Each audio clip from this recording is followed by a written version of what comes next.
आमच्याकडे तर ते नेहमी पहिल्या रांगेत राहिले। आमच्याकडे आमच्यापेक्षाही पहिले ते राहिले। तिथे काय त्यांचा मान सन्मान आहे तो आपल्याला लक्षातच आलेला आहे। भाषणामध्ये खूप म्हणायचं की दिल्ली समोर मान झुकणार नाही, दिल्ली समोर आम्ही काय पायघड्या टाकणार नाही।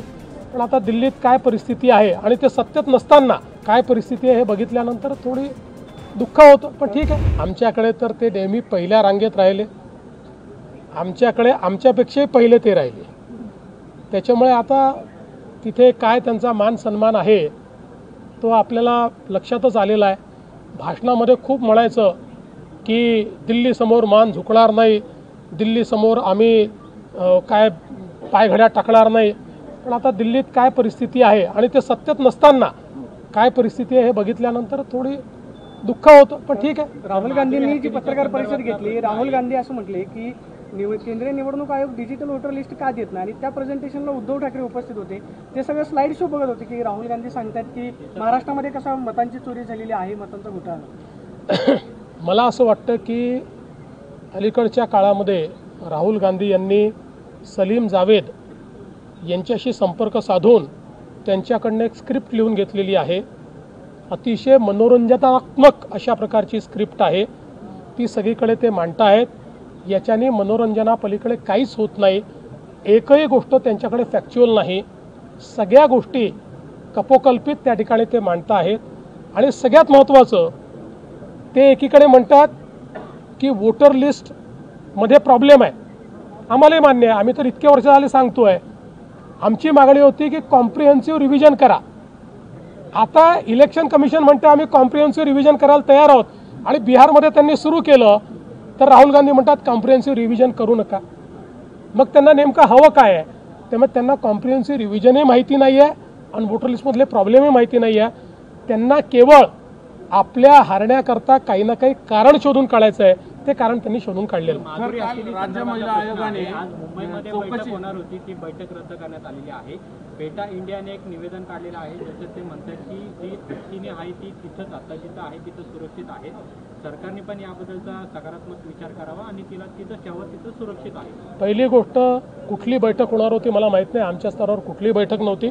दुसरं, पेटाने एवढंच बघितलं पाहिजे की ती हत्तीण सुरक्षित आहे की नाही। जर त्या सगळ्या व्यवस्था सुरक्षिततेच्या आम्ही कोल्हापूरला करतो तर पेटाने हा आग्रह करणं की याला इथेच ठेवा इथेच ठेवा, हे काही त्यांचं काम नाही आहे। त्यांनी आम्हाला ते शिकवू नये। जर काल राज्य महिला आयोगाने खडसे प्रकरणात SITची मागणी केली, सगळे व्हिडिओ बाहेर आले खडसेंच्या जावयाचे, ते सगळे पोलीस चौकशीमध्ये, SIT स्थापन होणार का त्याच्यात? अजून माझ्यापर्यंत ती मागणी आलेली नाही। मुळामध्ये या संदर्भात पोलिसांनी जी काही से कोर्टामध्ये दाखल केला होता, त्या सेमध्ये पोलिसांनी या प्रकरणाच्या संदर्भात काही अशा प्रकारचे व्हिडिओज आहेत, त्याच्यामध्ये काही अश्लीलता आहे, काही महिला आहेत, आणि त्यामुळे याची चौकशी करण्याची आवश्यकता आहे, अशा प्रकारचा से सादर केला होता। आता त्या संदर्भात पोलीसच निर्णय करतील, त्या सगळ्या पुराव्यांच्या आधारावर पुढचं इंटरव्हेन्शन काय केलं पाहिजे त्याच्यावर पोलीस योग्य ती कारवाई करतील। महापालिका करण्यासंदर्भामध्ये आज सकाळी अजितदादा सुद्धा बोलले, खरंच काही प्रस्ताव विचाराधीन आहेत? 3 महानगरपालिका म्हणजे 2 ऑलरेडी आहेत आणि 1 अजून करा असं ते 3 म्हणतायत। अजून 3 नाही, 2 ऑलरेडी आहेत, पुणे आणि पिंपरी चिंचवड, आणि अजून 1 करा, असं बऱ्याच दिवसापासून ही चर्चा चाललेली आहे। आत्ता तरी PMRDA केल्यामुळे कदाचित त्याची लगेच निकड आहे का याचा विचार आपल्याला करावा लागेल। पण भविष्यात ज्या प्रकारचं अर्बनायझेशन पुण्यामध्ये होत आहे, भविष्यात कधीतरी हा विचार आपल्याला करावाच लागेल। अशा बैठकी संदर्भातला प्रश्न आहे, पुणेकरांना वाहतूक कोंडीपासून नक्की कधी या सगळ्यांना असं आहे की मेट्रोला सर परवानगी मिळाली पण त्याचे कामं होत नाहीत, बरेच दिवस। अरे बाबा, सगळी कामं चाललेली आहेत। मेट्रोला परवानगी आत्ता जी मिळाली ती मिळून किती दिवस झाले? इतक्या लवकर त्याचं टेंडर होईल आता, मग त्याची कामं चालू होतील। मी तुम्हाला एक सांगतो की नागपूर, मुंबई आणि पुणे हे 3 मेट्रो जर आपण बघितल्या, देशामध्ये फास्टेस्ट झालेल्या मेट्रो आहेत। देशामध्ये इतक्या फास्ट कुठल्याच मेट्रो झालेल्या नाहीत। त्यामुळे मला असं वाटतं की थोडा पेशन्स आपल्याला ठेवावं लागेल।